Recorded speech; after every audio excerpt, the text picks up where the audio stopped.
We're going to talk about coffee culture in China, specifically my recent experience in Shenzhen, which I think is kind of the perfect place to talk about coffee culture in China because not only does it have a reputation as a tech hub, but it's a melting pot of young people, professionals, expats, and basically a cross-section of people from all over China as well. So without further ado, let's get to some coffee in China.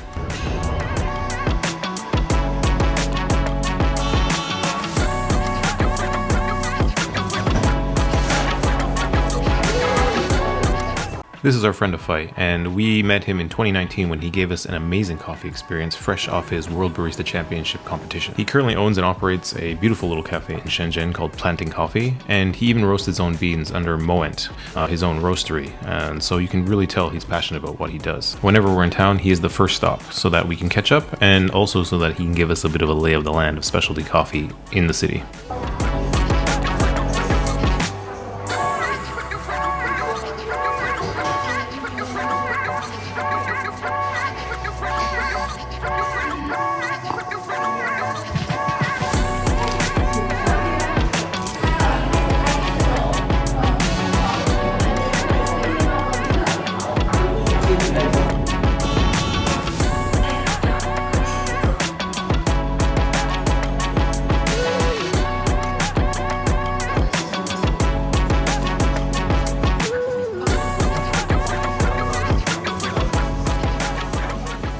As you can tell, it is freaking hot. We came to this cafe on the recommendation of our friend at Planting,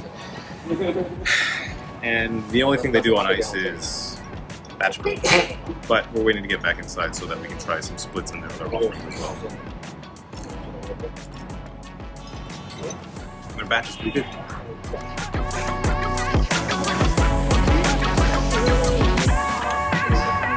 This is just one example of how many cafes offered mixed coffee drinks in China. This was a blend of several fruit juices, and you can tell they put a lot of time and effort into balancing the drink.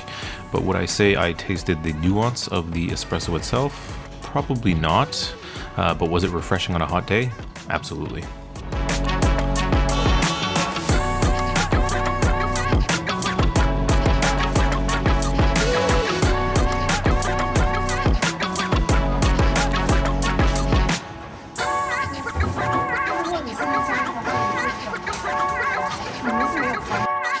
The milk texture here is amazing.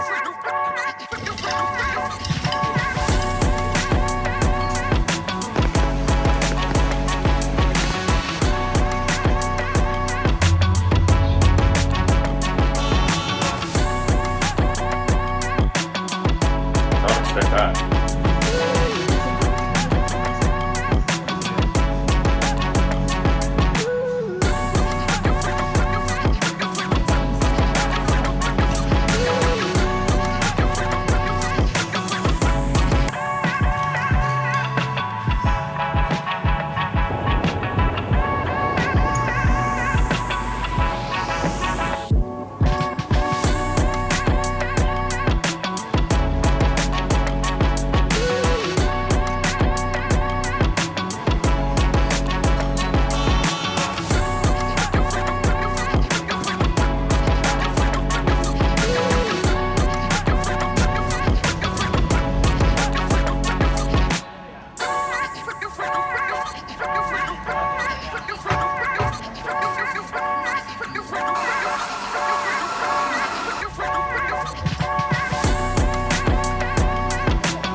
So I had a little bit of trouble with my DJI Gimbal, the one I use with my phone, and how I film. And so we went to DJI here in Shenzhen, and they were really helpful.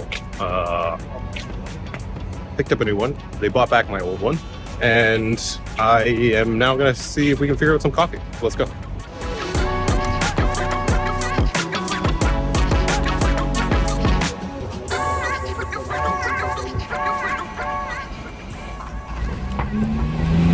So this is pineapple soda coffee, and the emphasis is definitely on the pineapple. I guess there's a bit of a maybe melding of tastes. I don't know if China's palate is perfectly suited for coffee just yet. So I think the way that business owners have tried to meet that gap is by putting mixes into their coffee, which is fine. I mean, if people are still enjoying coffee, that's pretty cool.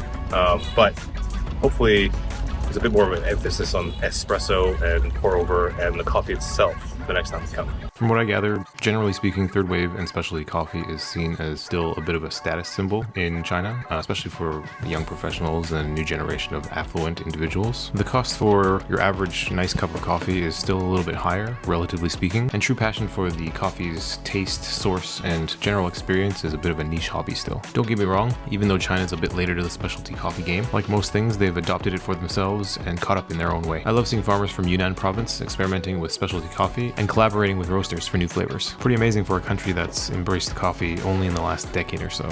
And if you like this video, don't forget to like, comment, and subscribe. Any more coffee, food, and travel content to come. Thanks.